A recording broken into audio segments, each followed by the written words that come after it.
Jadi pengertian singkatnya adalah adat yang sebenarnya adat ini merupakan adat yang bersifat tetap, tidak bisa berubah, dan adat yang bersumber dari alam. Contohnya seperti fenomena alam, seperti matahari yang terbit di barat, bumi yang berputar pada porosnya, dan sebagainya. Ciri-ciri dari adat ini adalah tidak terpengaruh oleh manusia dan berlaku di segala kondisi. Pembahasan yang kedua adalah adat yang diadatkan. Adat yang diadatkan adalah adat yang diterima oleh masyarakat Minangkabau dari nenek moyang. Yang termasuk ke dalam kategori adat yang diadatkan adalah sistem keselarasan yang telah dibentuk oleh dua datuk terdahulu yang kita ketahui adalah Datuk Perpaduan Sanatau dan Datuk Datuk Kedua. Sifat dari adat ini yaitu diwariskan secara turun-temurun. Adat yang diadatkan disebut juga sebagai adat yang sangat panjang. Arti dari berbagai ini adalah adat yang bersifat universal atau berlaku di seluruh alam Minangkabau. Dan singkatnya, adat yang diadatkan adalah aturan adat Minangkabau yang sudah baku, tidak bisa dirubah dan diwariskan secara turun-temurun seperti yang saya jelaskan tadi. Adat ini adalah adat yang dibuat oleh dua datuk terdahulu seperti yang kita ketahui adalah Datuk Perpaduan Sanatau dan Datuk Datuk Kedua. Contoh dari adat ini seperti sistem kekerabatan matrilineal merupakan garis keturunan dari Minang dikenal sebagai garis keturunan dari ibu. Contoh lainnya seperti pembagian harta pusaka kepada keturunan perempuan serta larangan menikah susu. Ciri-ciri dari adat yang diadatkan ini adalah tetap dan sakral, mengatur aspek penting dan turun-temurun. Materi yang ketiga adalah adat yang teradat. Adat yang teradat merupakan hasil kesepakatan pemuru dalam suatu negara berdasarkan pokok-pokok aturan hukum yang telah ditetapkan oleh dua datuk terdahulu yang tadi kita bahas, yaitu Datuk Perpaduan Sanatau dan Datuk Datuk Kedua. Sifat dari adat ini dibuat berdasarkan ketentuan umum yang berlaku dalam Minangkabau. Disebut juga adat Sacupa Patong, adat Salingka Negari. Arti dari pepatah ini adalah adat yang hanya berlaku di suatu daerah dan belum tentu ada di daerah lainnya. Penjelasan singkatnya, adat yang teradat ini merupakan adat yang bisa berubah dan diadaptasi sesuai dengan situasi dan kondisi yang berlaku. Contohnya seperti cara bermusyawarah yang berubah karena perubahan zaman atau penyesuaian aturan warisan yang tadi kita bahas.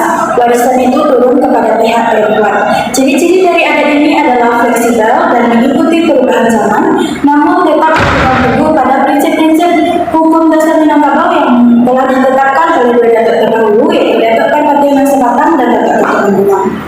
Nah, pembagian adat yang terakhir adalah adat istiadat. Adat istiadat ini adalah segala sesuatu yang berkaitan dengan tradisi lokal, seperti kesukaan, permainan anak negari yang mencakup kesenian, olahraga, kuliner. Adat istiadat terdapat juga di dalam pepatah, lain bubuk, lain ikannya, lain padang, lain belalang, lain negari, lain adat. Pengertian singkatnya, adat istiadat merupakan adat kebiasaan yang berlaku dalam suatu wilayah atau negari yang diterapkan dalam kehidupan sehari-hari, mencakup juga dalam upacara atau acara adat. Contohnya seperti tata cara berpakaian, adat dalam pernikahan, upacara adat, dan ritual keagamaan lainnya. Ciri-ciri dari adat ini bersifat praktis dan sering dilakukan oleh masyarakat sebagai bagian dari tradisi. Nah, kita akan memasuki pembahasan selanjutnya, yaitu fungsi adat. Mungkin teman-teman bertanya-tanya apa itu fungsi adat? Fungsi adat dapat kita ambil sebagai tiga aspek, seperti mengatur perilaku sosial. Maksud dari mengatur perilaku sosial ini adalah mengarahkan perilaku individu dalam masyarakat agar sesuai dengan ketentuan dan norma yang berlaku di dalam suatu daerah tersebut. Fungsi yang kedua adalah menjaga keseimbangan sosial. Menjaga keseimbangan sosial ini merupakan seperti mencegah konflik dan menjaga harmoni antar anggota masyarakat. Fungsi yang terakhir adalah memberi identitas budaya. Adat ini sebagai atau menjadi ciri khas yang membedakan satu kelompok masyarakat dengan satu kelompok lainnya. Untuk adat juga berarti atas dua seperti adat lisan dan adat tulisan. Adat lisan ini merupakan adat yang disampaikan melalui ucapan atau pepatah atau nasihat, tapi tindakan tanpa tertulis. Kemudian yang kedua adalah adat yang tertulis. Adat tertulis ini seperti aturan atau hukum adat yang dicatat dan dijadikan panduan formal dalam masyarakat. Materi selanjutnya adalah sumber datangnya adat Minangkabau yang akan dijelaskan oleh teman saya. Baiklah, di sini saya akan jelaskan materi yang ketiga tentang sumber adat Minangkabau.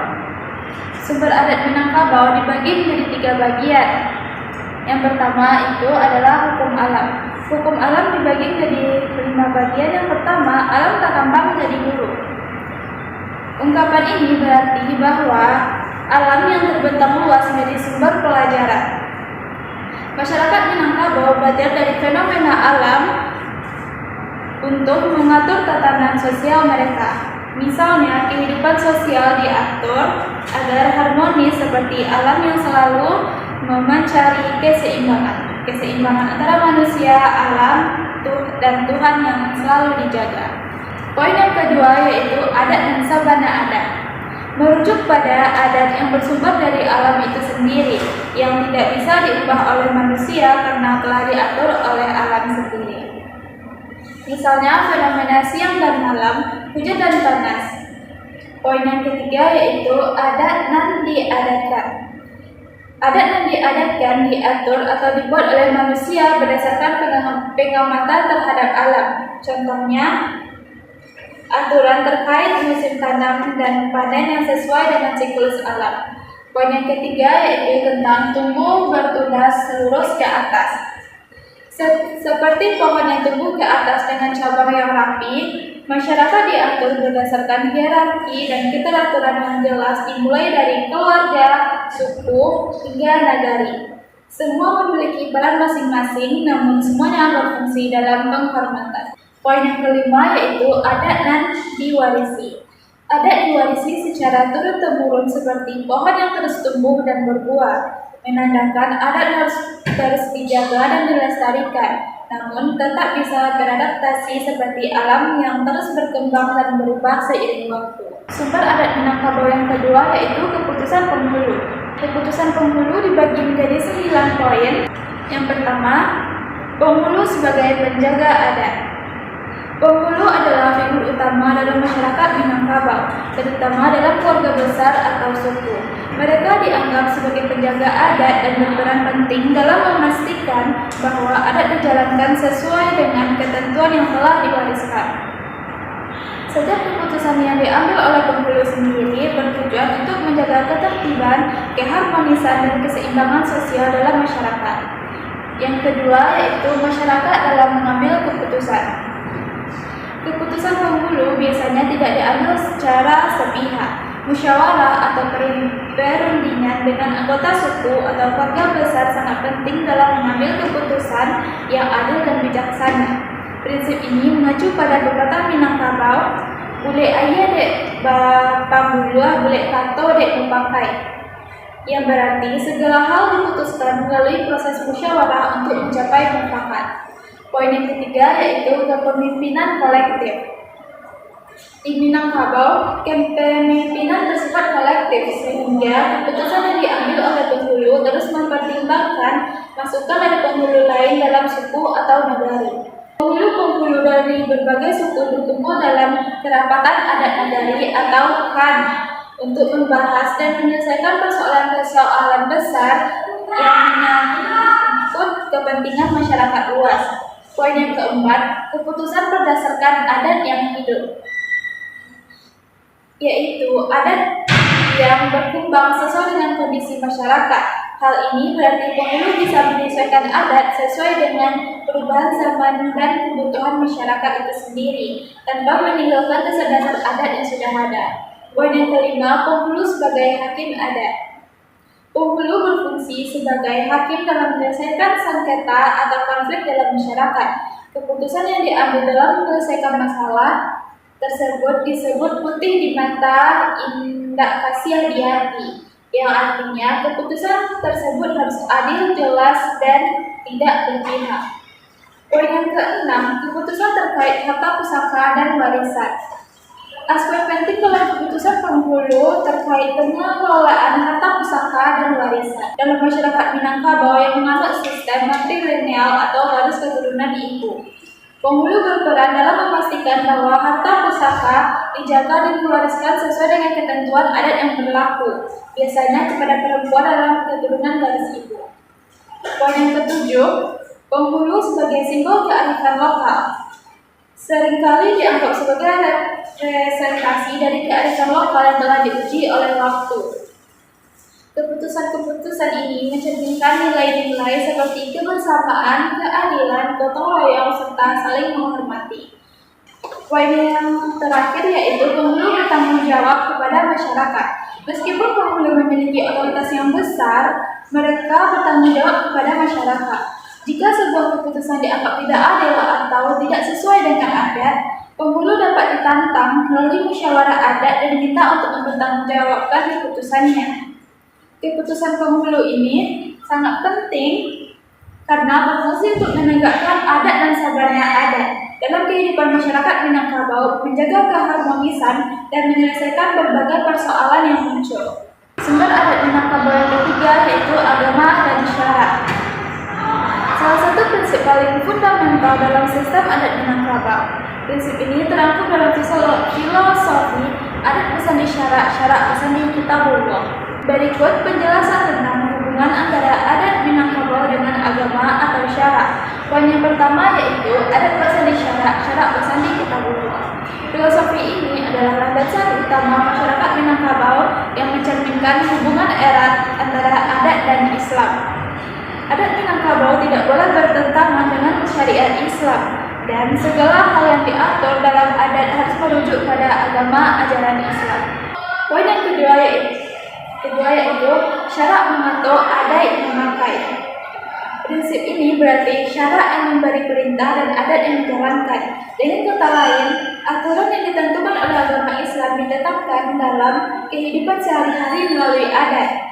Ini merujuk bahwa adat Minangkabau menjalankan dan mengimplementasikan perintah agama Islam dalam kehidupan sosial masyarakat. Contohnya dalam kehidupan pernikahan, pembagian warisan, dan tata cara berpakaian. Poin yang ketiga yaitu hukum waris.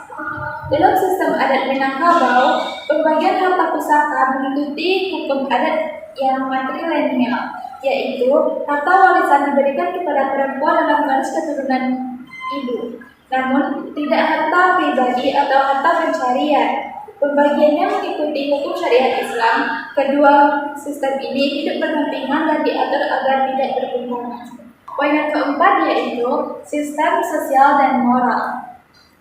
Nilai-nilai Islam sangat berpengaruh dalam membentuk tata cara pergaulan, sistem moral, dan etika masyarakat Minangkabau. Peraturan-peraturan adat ini terkait dengan hubungan sosial seperti cara berperilaku, menghormati orang tua, menjaga martabat, dan peran keluarga sangat dipengaruhi oleh ajaran Islam. Poin yang kelima yaitu ritual dan upacara. Banyak ritual dan upacara adat Minangkabau yang diselaraskan dengan ajaran agama Islam, misalnya dalam upacara pernikahan atau barale. Acara dimulai dengan pembacaan doa dan pembacaan ayat suci Al-Quran. Dalam upacara kematian, adat Minangkabau juga mengikuti tata cara Islam seperti pembacaan tahlil dan doa bersama.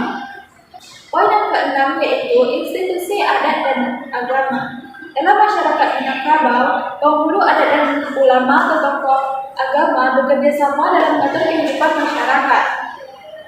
Ulama memiliki peran penting dalam menegakkan syariat Islam, sementara penghulu menjalankan adat yang tidak bertentangan dengan syariat.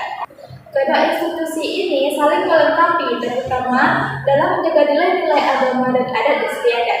Poin yang ketujuh yaitu adaptasi dan penyesuaian adat. Seiring berkembangnya waktu, adat Minangkabau senantiasa beradaptasi dengan ajaran agama Islam. Adat yang sebelumnya tidak sesuai dengan Islam telah diubah agar selaras dengan hukum syarak. Misalnya, Beberapa tradisi adat lama bertentangan dengan Islam telah dihilangkan atau disesuaikan dengan ajaran agama Islam.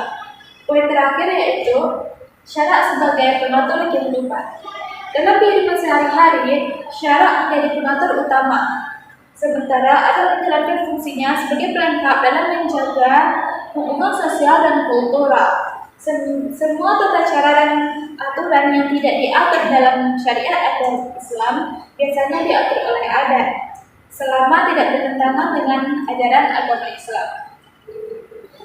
Dengan demikian, agama atau syarak dalam adat Minangkabau bukanlah entitas yang terpisah, melainkan terintegrasi secara harmonis dalam kehidupan adat. Islam menjadi fondasi utama dalam adat Minangkabau yang memberikan panduan moral, spiritual, dan hukum bagi masyarakat.